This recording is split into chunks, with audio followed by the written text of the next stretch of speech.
to the end of the world. I am Jeremy from Intoxicating Masculinity, and this is Chuck from Breath of Fresh Bear channel on YouTube. And we are continuing our walk through Revelation, this study that we've been doing for the last few weeks. And tonight we're going to be looking at the church. It's pronounced different ways. The church of Thyatira. How do you say it, Chuck? I say Thyatira. You say Thyatira? Okay. We may say it different ways. It's fine. It'll work out. This church is known as the Tolerant Church. So this will be a good church for us to study in our current situation in the church in America. And we are going to divide this one up into 2 episodes. So it might end up being shorter, like 25-minute episodes, but it'll be better if we split it in 2 so it's not an hour either way. That way we don't get bored and you don't get bored. We stay in the good stuff. Keep rolling along here. So we will get moving.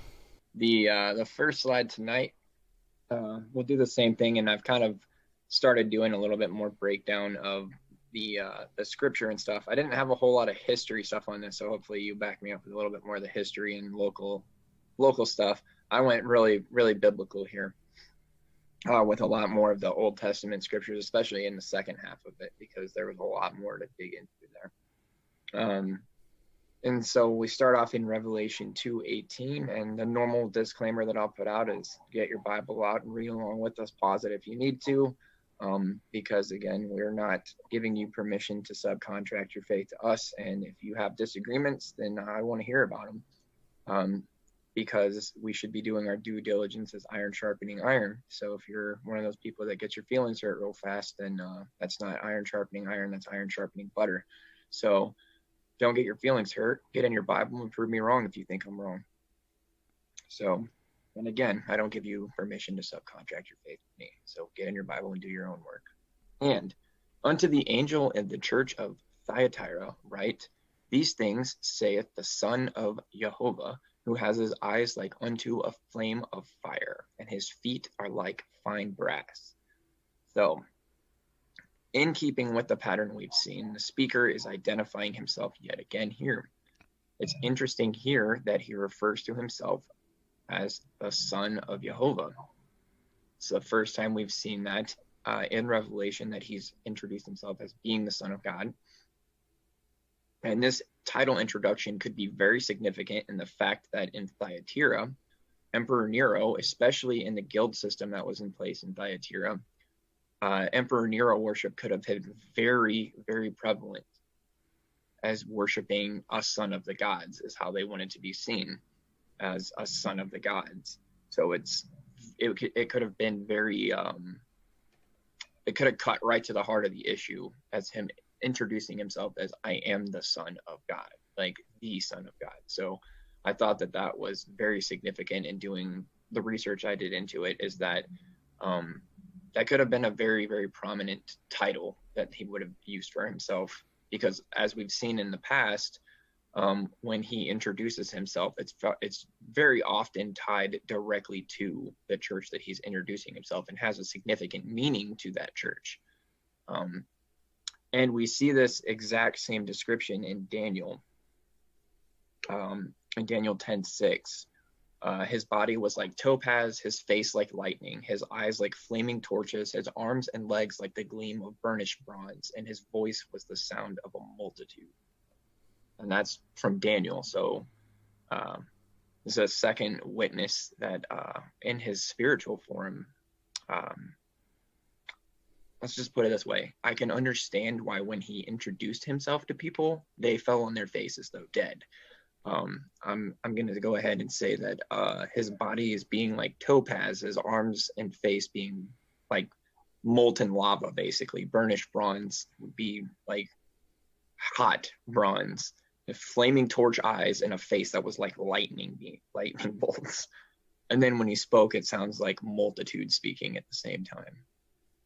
I'm going to go ahead and say that I'd probably fall over like dead too if that thing just showed up in my room and started talking to me. Like, okay. I completely, and that's what's funny to me is I've always in my brain pictured, like, Jesus shows up to people and manifests himself to people And people are like, well, where's your Jesus now? I'm like, if he showed up, you would die. Your heart would stop. And like the man, like, you want to argue with this guy when his face, like, he's literally, face like the sun. His eyes are like torches. His arms and legs are like molten lava. And he can teleport through animate objects, like teleport through animate objects. And he can literally point at you and say die, and every cell in your body will respond to him because he's the one that created it. That's the guy that you want to play games with and mock. Okay, have fun with that. Like, I'm gonna go ahead and put some respect behind it because I ain't trying to play around with that. Yeah, that's my frustration with the I just read the red letters people and the what would Jesus do, and they actually don't realize what Jesus would do. They think Jesus was this hippie. So we just had that discussion in Bible study today because we had some people over in for church today. We had two different couples that came today to our living room church, and we discussed and what, like, they brought up the question, like, well, I know people will often say that they just follow the New Testament or whatever. I'm like, yeah, I love that when people say that, because I'm like, oh, so you mean you follow the whole thing then? And they're like, wait, what? I'm like, well, Jesus said that if you do these things, then you're fulfilling all the law and the prophets. So you're fulfilling all that stuff, right? And they're like, wait, what? He said, well, if you love the Lord your God with all your heart, soul, and mind, you love your neighbor as yourself, on that would hang everything else. That is everything prior to, which was the Old Testament, because the New Testament didn't exist then. And they're like, but I don't do any of that stuff. I'm like, well, then you're not loving God with all your heart, soul, and mind, and loving your neighbor as yourself, because Jesus said if you were, then you'd be doing all that. And they're like, I'm like, oh, okay. So you don't. Okay, cool. Thanks, though. Like, just it's so funny to me. So a couple things with the Son of God, which you're already aware of this stuff, and we'll cover it a little bit in the historical stuff at the end, but Apollo was the Son of God in their opinion, because of, when I say their, I mean the pagans. Locals. Yeah. Yes. So they would have seen Apollo as the Son of God. Literally on their money had a picture of Apollo and the phrase Son of God. So I also look at this as Jesus saying, right in their face, I know what you're saying, but this guy's the Son of God. Well, this message is coming from the actual Son of God. So look at that too. And then also you kind of make reference to the guild system. And just very quickly, for those that don't know, what the guild system was basically the system by which all of their work was done. In essence, they were basically unions, but these unions were, it was impossible, nearly impossible to work if you were not in a guild. And in order to be in the guild and remain in the guild, it wasn't just going to work. You also had to go to these parties where they sacrificed to idols, and you had to eat of the meat that was sacrificed to idols. You had to participate in idolatry and debauchery and just all this stuff. And so if you were a Christian in Thyatira at the time that all of this is going on, and you're able to remain faithful, it is quite a feat. You're overcoming a lot. So, yeah. All right. Good point. And going into Revelation 2:19, I know your works, your love and faith and service and patient endurance, and that your latter works exceed first. So this is another, in the King James Version, it actually reads, I know your works, your love and faith and service and patient endurance, and your works, and your latter works exceed the first. Like, it says it again, like saying, like, your works are better now than they were when you first started. And again, I hate to sound like a broken record here, but works are important. And if you miss it on any of the rest of them, he makes sure you don't miss it here, because he says it twice, like, your works and your works, and that your latter works are better than your first. They weren't slowing down on doing works. They were doing them, and they were getting better at it. So this is also one of the things that I thought was interesting in the works part of it, is that they were good at doing works. The whole church was. They were good at doing it, but that wasn't the only thing he cared about. Very important distinction to make is we put a lot of emphasis, or at least I do, on the works that you're doing, because your works do get noticed. And you will see again in this passage that he talks about you being judged by your works. But you're judged on the works that you do, whether they were for him or for you. Like, so the works are important. You should be doing the works, but why you're doing the works is also important. And it, like we see here in this Revelation 2:19, that they were doing the works. The whole church was. He praised the whole church for doing the works. Could he say the same thing about any of our churches today? Are we doing the works? It's a good question to ask yourself, because they were, and they were being praised for it. And I would say that works are one of the things that the modern day church would not get praised for doing. They're paying lip service without any of the works almost anymore. And again, this isn't pervasive to all churches, because that's not fair. There's no blanket statement to describe the modern day church, because they're all over the place. But it's a good question to ask yourself, what are we doing? Like, what are we doing as a church? And if you're going to a church, how can you motivate your church to be more involved in doing works? Because these people were being praised for it. Whether they were doing it out of love for themselves or out of love for the Father, that was between them and him, but they were doing it and they were getting better at it. So how can we motivate our churches to be better at doing works and for the right reasons, is a question that we should be asking ourselves. And this is the praise section. So he praises the fact that they're good at loving their neighbor. He went through the laundry list in the verse prior of all the things that they were doing, and faithfulness and love and service and patience with one another. The works they are doing now are even better than the works that they were doing originally. So they were doing good at the loving their neighbor part. Okay, so that's of the two commands that Jesus gave: love God with all your heart, soul, and mind, and love your neighbor as yourself. They were doing the love the neighbor as yourself part of it, and they were good at it. So that's an encouragement that we can definitely take from this church, that we need to get better at doing the loving your neighbor part. And it's not easy, I'll tell you, especially the patience part. Service to one another, love, faith, and patience are all very important. It reminds me of, and this is using some church language for those of you that are maybe not involved in this stuff, is the seeker-sensitive church. And what the seeker-sensitive church looks like is your like Joel Osteen churches and churches like that, your Elevation Worship, Elevation Church. You guys may not have even heard of these, but it's fine. And what they do well is they do a really good job of treating people like they matter, and treating people with respect, and at least a superficial amount of love, right?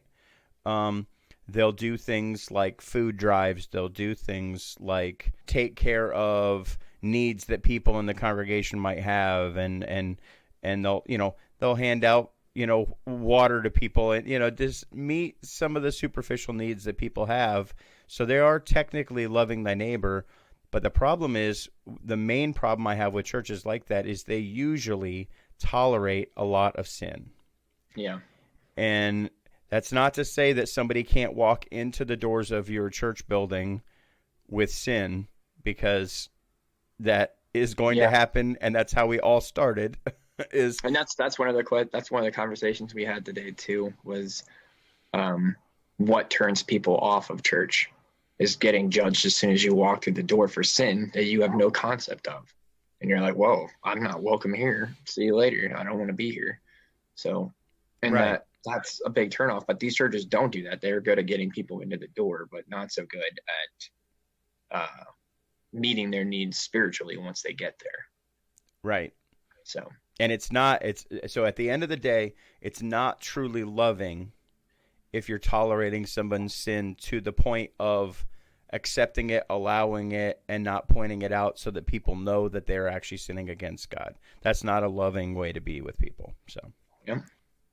But I have this against you, that you tolerate that woman Jezebel, who calls herself a prophetess and is teaching and seducing my servants to practice sexual immorality and eat food sacrificed to idols. So I thought that this was likely a reference to the temple in Thyatira that was dedicated to Sambith. This shrine, there was a prophetess. Sambith was believed to have been a Sibyl, which is a female prophet. The daughter of Berosos and Araman, was raised among Jews of Palestine. The sources are unclear about her ethnicity, but while they place her among Palestinian Jews, some call her Babylonian, others Egypt, and still others a Persian. That's important, and I have it underlined on the slide for a reason. The name Sambith itself, however, is derived from the Jewish word Sabbath. So that whatever her origin, it appears if she was a historical figure, plied her trade in the general vicinity of Judea. When Sambith might have lived is unknown. Why I think that is interesting is it correlates perfectly with the Jezebel that was known during the time of Ahab in the Old Testament, the Elijah Jezebel. She was Persian, Sidonian, in fact. And interesting enough, her name was wrapped around the Sabbath, and she was grown up around Jewish culture. Guess who he was? He was the king of Israel, and who was married to a Persian. So there were some very, very interesting correlations between that temple, the fact that there was a prophetess there, and the temple was set up to Sambith, who was Jezebel.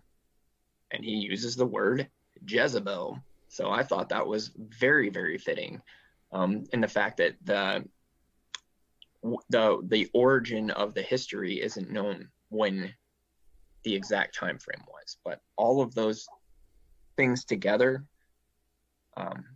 just screamed the Jezebel from the Old Testament to me. And the fact that he specifically mentions her by name tied it back perfectly. So you wouldn't make that connection unless he used the name Jezebel, which is quite fascinating to me. And then in 1 Kings 16:30 and 31, we also read about it, Jezebel, and Ahab, the son of Omri, did evil in the sight of Jehovah more than all who were before him. And as if it had been a light thing for him to walk in the sins of Jeroboam, the son of Nebat, he took for his wife Jezebel, the daughter of Ethbaal, the king of the Sidonians, and went and served Baal and worshipped him. So it is interesting here. One of the things that I found, especially in the Sidonians, the meat that they sacrificed to their idols was human children, their own children. So if that's part of the meat that they were sacrificing to idols and they were eating it, yeah, you can see why that wouldn't have been a good thing for Christians to be partaking in. Along with the city of Tyre, Sidon was the most powerful city-state of ancient Phoenicia and first manufactured the purple dye, which made Tyre famous, and was so rare and expensive that the color purple became synonymous with royalty. One of the reasons that's also important historically and ties to this is because of the fact that Thyatira was known for their trade in purple cloth. It's another thing that ties into the fact that Jezebel and this Jezebel also have that in common. They're known for the same things. It sounds very likely that that's who they're referring to. But much with we see with other names, we talk about like the Nicolaitans and things like that. When Jesus is referring to whomever he's referring to with that name, we know the people in that day for sure knew who he was talking about. Yep. And the first century church absolutely would have known who historical Jezebel was and what she represented. So even if it was some actual person in their church that was this nightmare. Well, and it's also important to realize that at this time, there weren't a ton of Gentile believers yet. There really weren't. He's writing to Jews, predominantly Jews. There might have been some Gentile believers in their congregations, but he's writing to convert Jews. Right. So they know this history. So it's not a surprise to them. And a lot of people will think that he's writing to people like the Gentile believers or whatever. But if this was written in 60s AD, there wasn't a ton of Gentile believers yet. It wasn't very pervasive.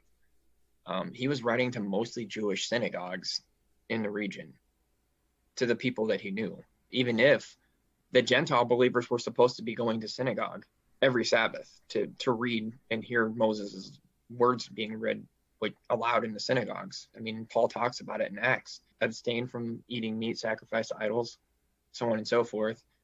And when they go to the synagogue on Saturday, they're going to hear Moses being preached, and they'll figure the rest of it out. I mean, that was their instruction. So they would be hearing this stuff being read about as the scrolls of Chronicles and Kings and everything else were being read about. They would know what this was, because that was their instructions, is to go to synagogue, sit in the back and learn. So they knew. But in keeping with that, in teaching and seducing my servants to practice sexual immorality and eat food sacrificed to idols. This wasn't a new issue in God's people. We see this warned about clear back in Exodus 32. This is when they were sacrificing things to the golden calf that Aaron made for them. So the next day, they rose early, offered burnt offerings to a cow, and brought peace offerings to a cow. And the people sat down to eat and drink of the things they just sacrificed to a cow, and then rose up to play. What do you think they were doing? And again, in Exodus 34:15, otherwise, you might make a covenant with the inhabitants of the land, and they would play the harlot with your gods and sacrifice to their gods, and someone might invite you to eat of his sacrifice. Sound familiar? Sounds familiar to me, because Revelation 19. In teaching and seducing my servants to practice sexual immorality and eat food sacrificed to idols. Sounds like it's almost the exact same thing. And as you just brought up, we saw the same thing last week with the Nicolaitans, who were teaching people that this behavior was acceptable as well. This is my question. What was the difference between Jezebel's teaching of this and the Nicolaitans' teaching of this? Because he didn't call them Nicolaitans in Thyatira. He referred to Jezebel, because that had more of a significance to those in Thyatira than Nicolaitan. They're not that far apart.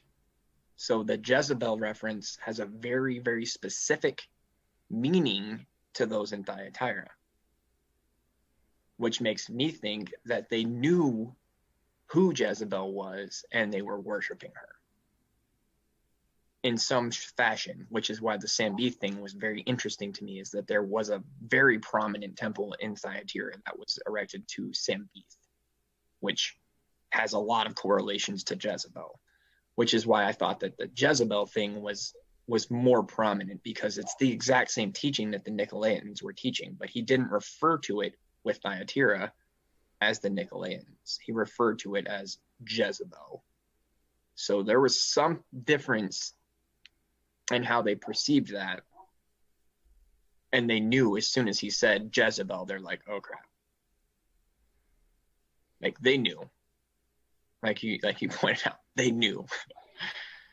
it's very significant, and we'll see it in the next episode, how he very specifically, speaking of Jesus, is calling them out for the sexual immorality. That this is a very big deal, and his condemnation of it is quite harsh. Yeah, and as you saw in the Exodus portion, right, it rose up to eat, drink, and play in front of that calf. It's got a very heavy sexual connotation to it. It's detestable to him. It's like, you don't do that. So I agreed that, again, that's why I both of those references referenced eating things sacrificed to idols and fornicating. So said it's detestable. That's what the Egyptians did. That's what you left. The bondage you were in before. Why would you run back to it? The principal deity of Thyatira was the ancient Lydian sun god Triymnios. I don't even know how you say that. Let you tell it. Triymnos. Sure. Triymnes. Knows something. Who was identified with the Greek sun god Apollo, as you brought up earlier. During Roman times, the worship of Apollo Tyrimnos was joined with emperor cult worship. Go figure. Because Nero wanted to be seen as, guess who? Apollo. And that's going to become very interesting the farther in Revelation we get. That this is important that you catch on to this, that Nero wanted to be known as Apollo. They were like synonymous in that day and age. Somebody said Apollo, like, are you talking about Nimrod? Like, you talking about Nero? Like, who are you talking about? Apollo and Nimrod were one and the same in this era. So Apollo Timnus was joined with emperor cult worship. Of lesser importance was Boratine, a goddess identified with Artemis, who was the sister of Apollo. Thyatira also paid homage to the goddess Sambith, or Sambithe, a sibyl from Greek Sibylla, a prophetess who also claimed to speak for Apollo. It's like you got this guy that wants to be a false image, and then you got this thing that's speaking for the false image. Weird. During the Roman era, it was famous for its dyeing facilities and was a center of purple cloth trade. And we covered that kind of extensively back then, when the interestingness of the purple cloth trade being interesting. Because guess what? Jezebel's homeland, Sidonia, was also known for its purple cloth trade. Thyatira was set up as the military protection for Pergamum, that they were concerned about being invaded. And so that was not only did it have a huge amount of textiles that were made and things like that, but it was also a huge military town. Yeah, it was an arsenal. Yep. But the interest that I read that too, and it was interesting that it was an arsenal, but it had no defenses. It was just wide open. They had no high walls. They had nothing protecting them, but it was a military fortress. Yeah. It was like kind of odd. So they could muster a lot of troops from there in a hurry, but it wasn't a defensible position. Right. So, yeah. All right. That's all I had on this section for this week. So. All right. Sounds good. Thank you guys for joining us, and come back next week for Welcome to the End of the World.